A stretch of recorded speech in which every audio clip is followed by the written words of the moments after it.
Bem-vindo ao Revisa Med. Nossa aula de hoje é sobre síndromes hepáticas. Nesse primeiro módulo, nós vamos falar sobre a apresentação clínica. Então, nós vamos falar sobre as principais síndromes hepáticas, tentando falar desde as fases iniciais das doenças mais básicas do fígado, em processos inflamatórios leves, a sua evolução para a doença crônica e, finalmente, até a cirrose. Esse contexto a gente vai tentar trabalhar usando cenários clínicos mais frequentes na prática do dia a dia e também manifestações de alterações em exames complementares. É importante a gente ter uma noção que, na vida prática, os pacientes chegam para a gente habitualmente em diferentes cenários. E eu vou tentar dar o tom dessa aula por esse viés mais prático do nosso dia a dia. Boa parte dos nossos pacientes vem por queixas clínicas, apresentam sinais e sintomas que nos remetem à doença hepática. Outros pacientes vêm porque têm alterações laboratoriais que mostram, então, sinais de doenças do fígado e são encaminhados para o médico especialista por visar o diagnóstico adequado. E, por último, alguns pacientes são remetidos ao médico especialista por alterações em exames de imagem. Esses exames, às vezes, mostram, mais uma vez, alterações do fígado e o paciente vem, então, para investigar baseado nisso. Nesse cenário de alteração laboratorial e alteração de exame de imagem, não necessariamente esse paciente tem algum sintoma específico da doença hepática. Primeiro, nós vamos trabalhar com cenários onde o paciente tem alguma apresentação clínica, algum sinal ou sintoma específico. E aí, a gente busca a identificação desses sinais habitualmente na queixa principal do paciente ou na sua história da doença atual. Nessa história da doença atual, é importante ressaltar que muitas doenças do fígado são silenciosas e assintomáticas, e alguns sinais e sintomas que são bastante prevalentes no dia a dia dos pacientes são inespecíficos e às vezes falsos. O paciente acredita que aquilo seja de doença hepática, mas na verdade eles são relacionados a outras condições clínicas. E a primeira pergunta, então, que o médico deve se fazer é quando o paciente traz uma dúvida ou uma questão, um sintoma a ser investigado e ele acredita que aquilo seja do fígado, o médico deve perguntar: esse sinal ou sintoma realmente é de doença hepática? Alguns mitos são bastante fortes na população leiga e algumas queixas muito identificadas como relacionadas à doença do fígado, como, por exemplo, a cefaleia. A cefaleia, principalmente a cefaleia do tipo enxaqueca, ela vem muito associada a queixas de náusea, mal-estar digestivo e muitas vezes a enxaqueca é desencadeado depois de um alimento mais gorduroso, queijo, chocolate ou ingesta de vinho. E isso traz para o paciente uma percepção nítida que a causa da dor de cabeça, a causa da enxaqueca é uma doença relacionada ao fígado e que, na verdade, não tem nenhuma relação. A enxaqueca é uma doença neurológica específica e o fígado não tem nenhum envolvimento nesse processo. Outra queixa muito comum é o paciente trazer sintomas dispépticos, queixas digestivas de uma forma geral, de digestão lenta, às vezes um histórico longo, de vida inteira com má digestão, e que ele chega queixando: doutor, eu tenho doença do fígado desde criança, porque eu nunca digeri bem gordura. Mais uma vez, esse é um mito popular, é uma inverdade. O fígado não tem uma relação tão direta assim com distúrbios de digestão. Essas doenças são mais relacionadas a síndromes dispépticas mesmo do próprio estômago. A queixa de boca amarga também é muito frequente, extremamente comum em pacientes usuários de múltiplas drogas, que às vezes causam xerostomia, aquela sensação de boca seca, que também gera um amargor na boca. Outro sintoma, nada relacionado à doença hepática, mas muito associada ao fígado pelos leigos. E, finalmente, a famosa ressaca, que é uma condição clínica onde o paciente tem uma ingesta de álcool abusiva e, como a relação álcool e fígado é bastante conhecida, o paciente assume que, se ele tem ressaca frequente, é porque o fígado dele não está tolerando mais o álcool. É óbvio que o álcool agride o fígado, mas a ressaca, aquele sintoma imediato do pós-álcool, é um sinal também mais de doença neurológica não associada à lesão hepática especificamente. E quais sintomas, então, devem realmente nos levar a pensar em doenças do fígado? Aí eu já vou começar a dividir entre essas principais síndromes. Vamos começar aqui numa situação de hepatite aguda.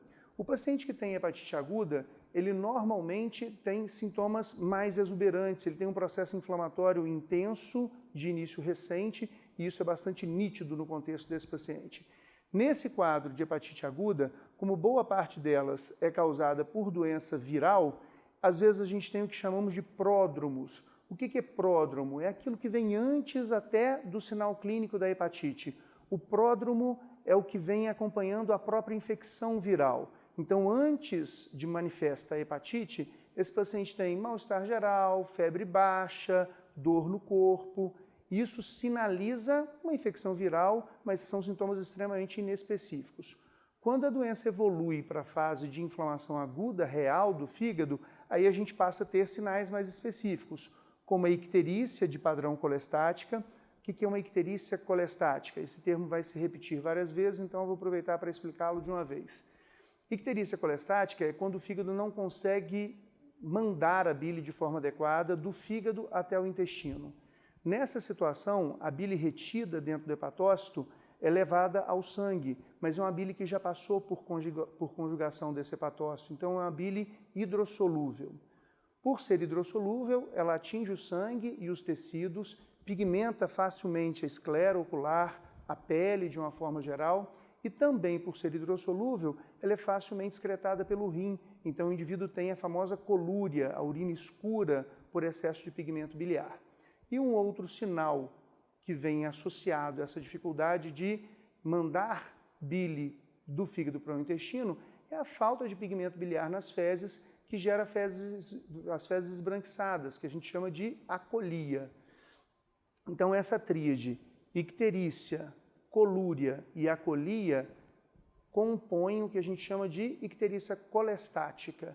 Junto com isso, um outro sintoma é muito comum de ser apresentado, que é o prurido. Um prurido generalizado não poupa a área do corpo, couro cabeludo, região palmo-plantar, e esse prurido está relacionado também aos pigmentos biliares infiltrando tecidos periféricos, que gera essa reação pruriginosa difusa.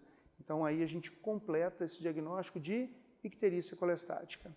Além da icterícia colestática, o indivíduo tem uma queda do estado geral, com um pouco de astenia, fraqueza geral do corpo, a náusea e o vômito são frequentes nesse indivíduo, e como ele tem uma distensão intensa inflamatória da cápsula de Gleason, que reveste o fígado nesse processo de inflamação aguda, ele também tem dor hepática.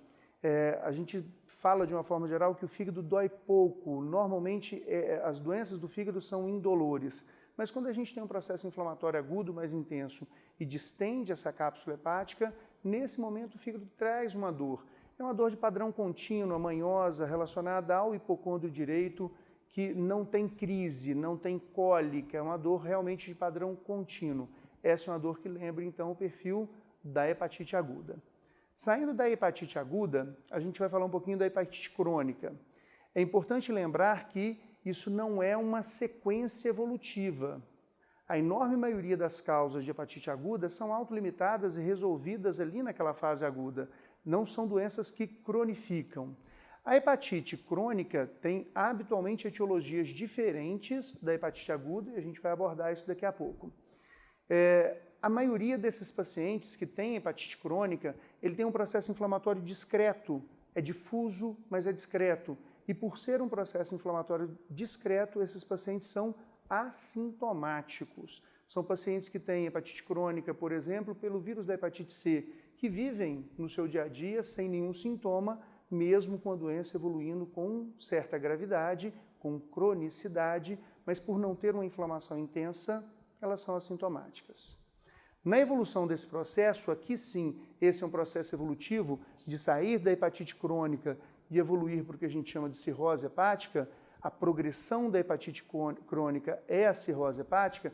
Quando o indivíduo atinge a fase de cirrose, principalmente em fases avançadas de cirrose, a gente tem sinais de complicação dessa cirrose hepática, especialmente causados por hipertensão do sistema porta e por insuficiência dos hepatócitos que não conseguem mais manter a função preservada. E aí sim a gente passa a ter também alguns sintomas específicos que não apareciam na fase de hepatite crônica e que vão aparecer agora na cirrose. Mais uma vez, então, o paciente tende a apresentar a icterícia de padrão colestático, ele tem também um padrão de astenia, porque o fígado é responsável por produzir diversas substâncias e na ausência delas o paciente sente fraqueza e sente também esse cansaço fácil.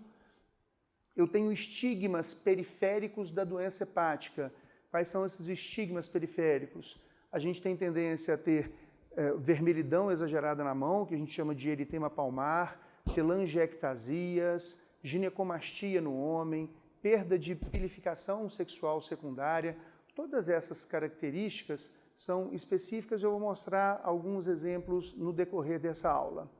E, por último, a gente pode ter sinais de uma descompensação mais intensa dessa doença hepática causada por hemorragia digestiva, ascite e edema periférico associado à hipoproteinemia desses pacientes e a ascite relacionado também à hipertensão portal, e a presença da encefalopatia hepática, que tem um componente de falta de metabolização hepática adequada de alguns metabólitos tóxicos que vêm do intestino, e como o fígado não consegue metabolizar isso bem, isso acaba atingindo o sistema nervoso central, levando a um estado de encefalopatia hepática. Vamos ter aulas específicas sobre esses temas e voltamos a eles então mais tarde. Para terminar, uma última síndrome que também é comum de apresentar no nosso dia a dia são síndromes de colestase pura. Eu falei da icterícia colestática como uma manifestação de doença hepática de uma forma geral, mas aqui eu tenho um paciente que tem realmente uma estase biliar, não porque o hepatócito está doente, e sim porque os canais de drenagem da bile agora estão doentes e tem alguma dificuldade de transportar essa bile do fígado até o intestino. Nos pacientes com colestase, mais uma vez chama atenção, icterícia colestática, e se essa colestase é crônica, se esse é um quadro persistente, esse paciente, com o passar do tempo, ele passa a ter deficiência de absorção de nutrientes que são lipossolúveis, já que a bile é essencial para a digestão de gordura. Quando falta bile no trato digestivo, esse paciente tem dificuldade de digerir gordura. O primeiro cenário que a gente vai então aproveitar para descrever essas condições clínicas é um cenário onde a gente tem um indivíduo com queixa principal de icterícia. A gente vê aqui nitidamente na esclera desse indivíduo um padrão amarelado, característico da icterícia, e aqui embaixo mostrando a pele comparada a uma pessoa normal, uma pele ictérica em relação a uma pele normal. Além de icterícia, chama a atenção desse paciente que ele tinha no exame físico um padrão de um fígado aumentado de tamanho, de consistência normal, mas um fígado doloroso, aquilo que a gente comentou anteriormente, né? Fígado habitualmente não dói e esse paciente então traz um padrão de fígado doloroso. Nessa situação, o ideal é que a gente confirme as alterações com alguns exames laboratoriais mais básicos. Que exames seriam esses? Bem, as aminotransferases, que são exames importantes no nosso dia a dia. Então ele tinha um padrão de elevação significativa da aminotransferase, com predomínio da ALT sobre a AST. A gente também chama essas duas enzimas de TGP e TGO. Popularmente elas são mais conhecidas dessa forma, apesar do nome correto ser aminotransferases e não transaminases. Essa mudança já tem alguns anos que ocorreu. Então a ALT nesse paciente é maior do que a AST, chega a ter em torno de 10 vezes acima do limite superior da normalidade. Além da elevação de ALT e AST, eu tenho a bilirrubina bastante elevada, aquele padrão de icterícia colestática que a gente comentou anteriormente, e pequena elevação da gama-glutamiltransferase e da fosfatase alcalina, com albumina e tempo de protrombina normais. Nesse contexto, que síndrome a gente está diante dela? Qual síndrome pode ser essa? Então eu tenho um indivíduo ictérico, com o fígado aumentado e doloroso à palpação, elevação significativa de aminotransferases com os outros exames próximos da normalidade. Esse é um padrão bastante clássico do que a gente chamaria de uma hepatite aguda. Respondendo isso, qual síndrome é essa? A próxima pergunta seria, essa situação é grave? Bom, a gravidade da hepatite aguda acontece especialmente quando esse fígado inflama tanto que, além de inflamação, ele começa a perder capacidade de funcionar. E quando a gente avalia a capacidade de função do fígado, a gente fala especialmente da produção de proteínas nobres, como a albumina e a protrombina. E nesse paciente a gente tem albumina e protrombina normais. Ele não tem também sinalização de outros dados de insuficiência hepática, como seria especialmente a presença da encefalopatia hepática. Na ausência desses sinais de insuficiência, provavelmente a gente está diante de uma hepatite aguda não grave. Chama a atenção de vocês que a presença da aminotransferase muito elevada não significa doença grave, significa inflamação intensa. E essas são coisas diferentes. Para finalizar essa investigação, a gente tem que responder qual é a causa dessa síndrome de hepatite aguda. Bem, aí a gente tem diversas causas para avaliar. Vamos falar de um painel mais extenso para a gente discutir melhor cada uma dessas situações. Bem, quando a gente fala de etiologias da hepatite aguda, a gente vai falar da hepatite aguda pelo vírus A, que é a hepatite viral por vírus hepatotrópico mais comum no nosso dia a dia. O vírus da hepatite A, ele é um causador de hepatite intensa, um processo inflamatório intenso, e na história o que a gente tem que pesquisar é por onde esse paciente se contamina. Normalmente a contaminação da hepatite A é por causa de contaminação fecal oral. Fezes que normalmente contaminam águas, que vão ser usadas para lavar verduras, frutas, e o indivíduo se contamina com essa água e contrai a hepatite A através de água contaminada. Normalmente isso acontece muito na infância e na adolescência, mas eu chamo a atenção para um fato que vem acontecendo mais recentemente com surtos de homens adultos, principalmente homens homossexuais, homens que fazem sexo com homens, pela prática de sexo oral-anal, de contrair hepatite A pelo sexo oral-anal. Esses pacientes têm, obviamente, que serem orientados em relação a estes riscos e, se possível, orientados também à vacinação contra a hepatite A para evitar esse tipo de contaminação nessa população específica. Para confirmar se a doença é realmente hepatite A, a gente tem então os exames de sorologia que vão dar esse diagnóstico de forma específica, especialmente nesse caso a sorologia antivírus A do perfil IgM. Paciente com essas características clínicas, laboratoriais, sorologia e epidemiologia positiva, quadro inequívoco de hepatite aguda do tipo A. A próxima hepatite aguda que a gente tem, também por vírus hepatotrópico, é a possibilidade da hepatite aguda pelo vírus da hepatite B. Nesse caso, a epidemiologia muda um pouco. A hepatite B é transmitida normalmente por secreções corporais e sangue, então a via de contaminação mais comum é via sexual, uso de drogas através da contaminação de sangue por compartilhamento de agulha e também por transfusão de sangue, que hoje é muito raro porque a vigilância de bancos de sangue em relação à hepatite B é muito boa já há muitas décadas. Então, hepatite B, normalmente a gente vai falar do perfil de contaminação sexual e uso de drogas. A hepatite B também pode ser contaminada por via transmissão materno-fetal. A mãe pode passar para o filho, mas aí a gente não tem esse contexto desse cenário que a gente está comentando, que é uma hepatite aguda. A criança não faz hepatite aguda quando pega a hepatite B via materna. Nesse caso, a gente também tem sorologias específicas para definir esse quadro de hepatite aguda, especialmente o AG-HBS, que é o antígeno S da hepatite B, e o anticorpo anti-HBC IgM. Vários outros vírus também podem causar hepatites virais agudas. E aí eu chamo a atenção para as arboviroses muito frequentes, epidêmicas, na verdade, endêmicas em nosso meio, a maior parte delas. Chamo a atenção para a dengue, que é muito frequente como causadora de elevação de enzimas hepáticas e hepatite aguda, e também pelos surtos epidêmicos de febre amarela, que causam hepatite aguda muito grave, com potencial fatal bastante importante nesses pacientes que evoluem para agressão hepática significativa nessas arboviroses. Além das arboviroses, também chama atenção o vírus Epstein-Barr da mononucleose, que também pode evoluir com hepatite aguda, e o citomegalovírus. O vírus da hepatite C, a gente não comenta aqui, porque ele rarissimamente causa hepatite aguda. O vírus da hepatite C, a gente vai ver mais à frente, é responsável pelas hepatites crônicas e cirrose hepática. Para finalizar, uma causa bastante importante são condições tóxicas, seja por drogas lícitas ou ilícitas, uso de álcool, obviamente, como uma causa importante de inflamação aguda do fígado. O álcool ele causa tanto agressão aguda quanto crônica.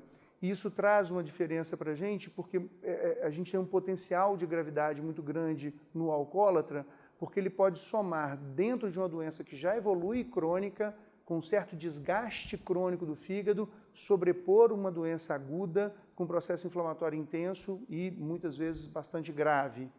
A gente pode ter também, por medicamentos, agressão ao fígado, anti-inflamatórios e antibióticos aí estão no topo da lista de maior risco para causar esse tipo de processo inflamatório, e também drogas ilícitas como cocaína, êxtase, que também podem causar processos inflamatórios agudos do fígado. Fechamos então esse primeiro cenário de hepatite aguda em relação ao reconhecimento da síndrome, identificação dos sinais clínicos e avaliação laboratorial. Vamos para um segundo cenário também bastante frequente na prática do dia a dia.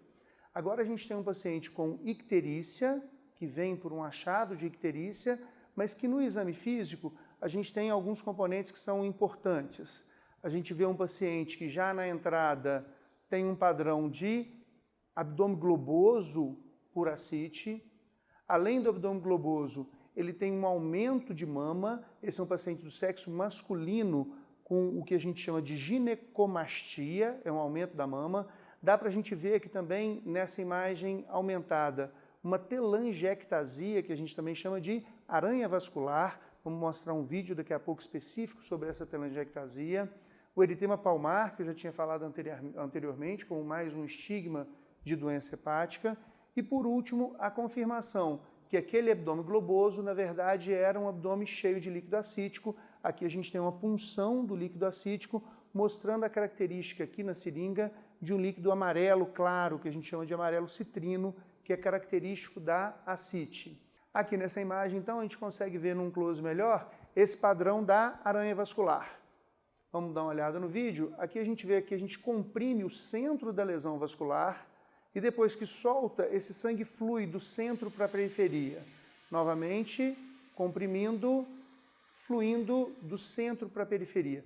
Esse enchimento centrífugo do centro para a periferia da lesão vascular confirma o padrão do que a gente chama de telangiectasia arterial, que é o spider ou aranha vascular, que também é bastante frequente nesse contexto do paciente com doença hepática. Na avaliação laboratorial desse indivíduo, para confirmar essa avaliação diagnóstica inicial, o que a gente tem? A gente tem uma elevação discreta das enzimas hepáticas, tanto aminotransferases quanto gama-GT e fosfatase alcalina, mas a gente tem bilirrubina elevada e a gente tem, que chama muita atenção, atividade de protrombina diminuída e albumina diminuída. Essas, como a gente já comentou anteriormente, são provas que avaliam função do fígado. Então, a gente tem um paciente que mostra alguma perda de função.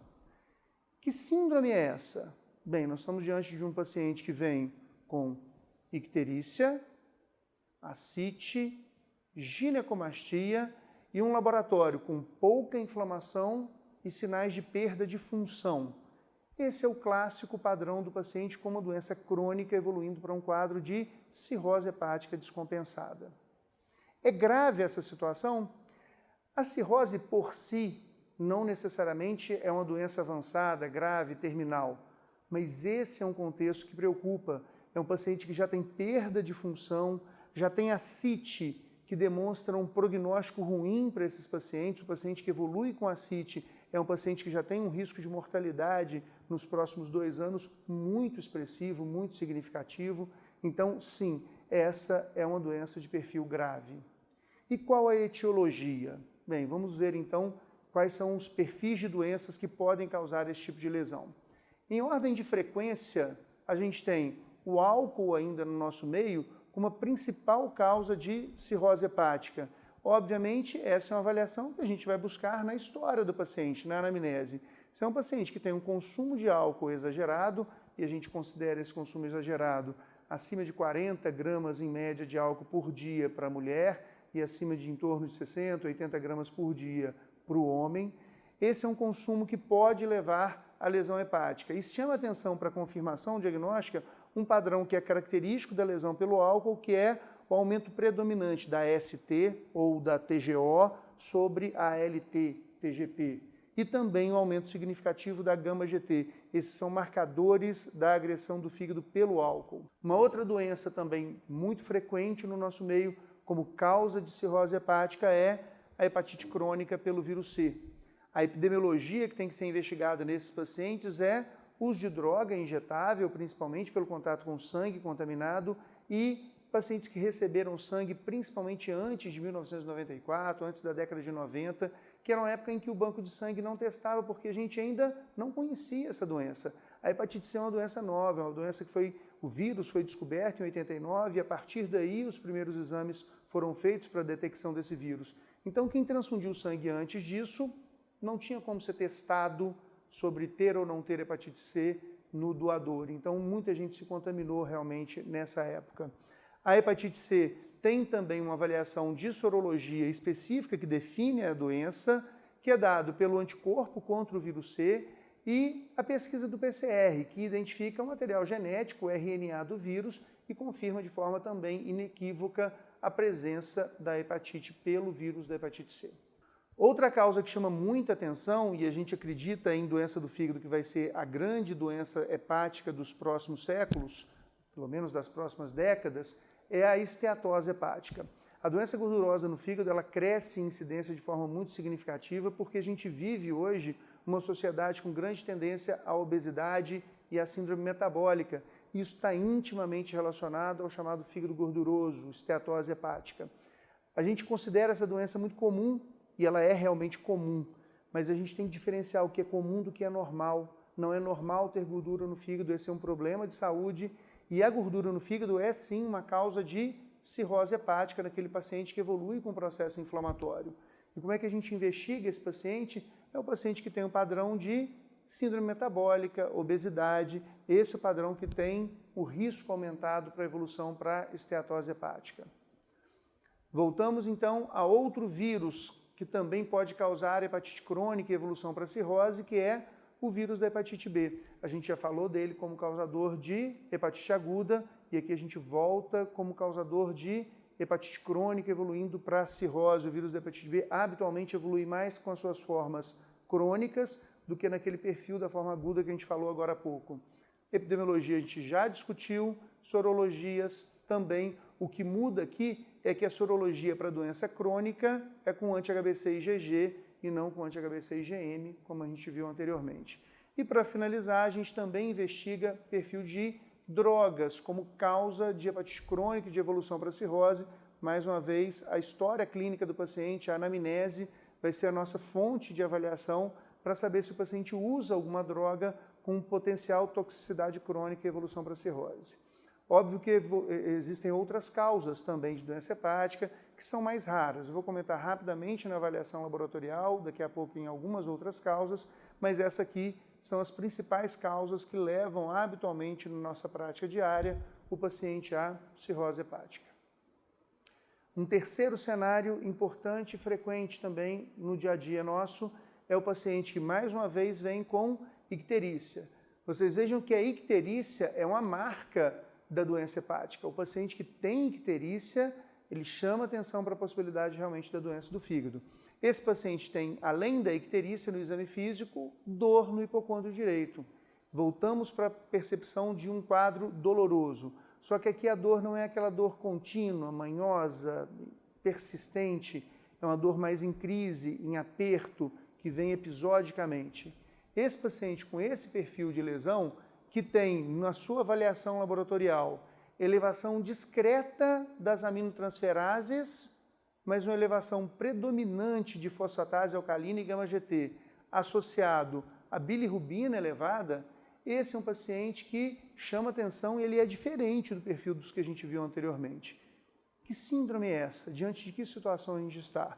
Bem, temos um indivíduo ictérico, com crise de dor abdominal, com elevação discreta de aminotransferase, predomínio de elevação de enzimas canaliculares, dos canais biliares e bilirrubina elevada. Esse é um padrão daquela síndrome que a gente comentou de colestase por obstrução da drenagem biliar. É uma doença grave? Depende de outros sinais que a gente não viu ainda nessa descrição de caso. Esse paciente tem um quadro inflamatório sistêmico intenso ou essa dor é uma dor recorrente sem grande repercussão para o resto do organismo? Isso podem ser quadros mais ou menos graves. É uma evolução crônica ou é um quadro agudo de início recente? E qual é a etiologia dessa doença? O que pode causar esse padrão de icterícia com obstrução de via biliar? Bem, aí a gente tem também uma investigação mais direcionada. A partir do momento que eu tenho colestase definida, eu tenho um método de imagem que é bastante importante para definir aquelas colestases por sinais de obstrução da via biliar. Não estou falando da colestase do hepatócito doente, da hepatite, da cirrose. Eu estou falando de uma colestase por lesão da drenagem dos canais biliares. Esse paciente que tem predomínio de fosfatase alcalina e gama-GT, que a doença dele é predominantemente de canais biliares, a colestase deve ser inicialmente investigado por um ultrassom. E o que o ultrassom vai ajudar para a gente nesse paciente? Aqui a gente tem algumas imagens de ultrassom que dão uma dica interessante. Preste atenção que essa é uma imagem de ultrassom com Doppler, onde o vaso sanguíneo se cora de vermelho pela passagem do sangue arterial. E ao lado do vaso eu tenho alguns canais que não estão corados, estão pretos.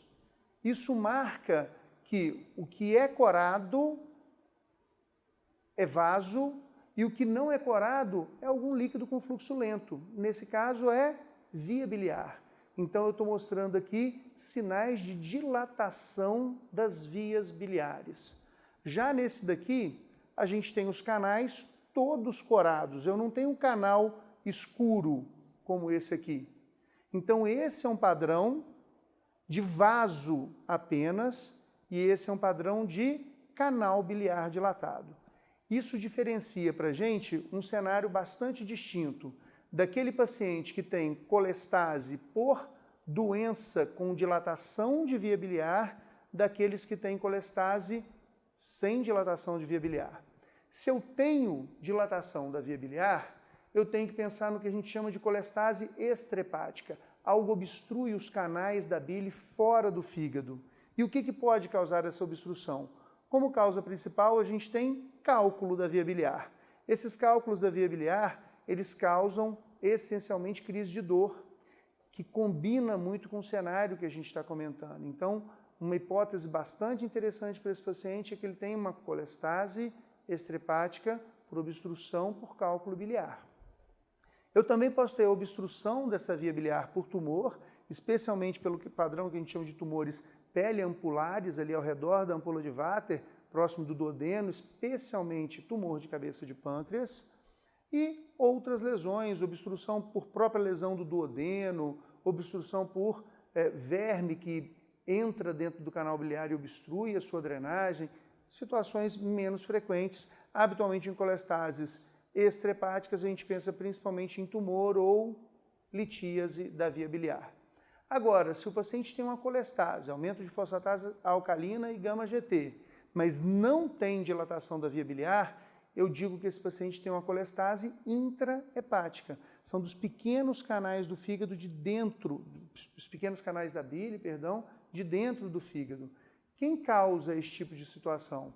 Eu posso ter colestase intrahepática causada por medicamentos, por uma doença autoimune que a gente chama de colangite biliar primária, que é razoavelmente frequente neste contexto, principalmente quando a gente leva em consideração a população de mulheres acima da 5ª, 6ª década de vida, e também outras situações que causam lesão por colestase intrahepática, doenças infecciosas, situações diversas que alteram a drenagem do fígado para os canais biliares de dentro do fígado. Assim, terminamos esse módulo. Vamos agora reforçar esse conteúdo no nosso caderno digital.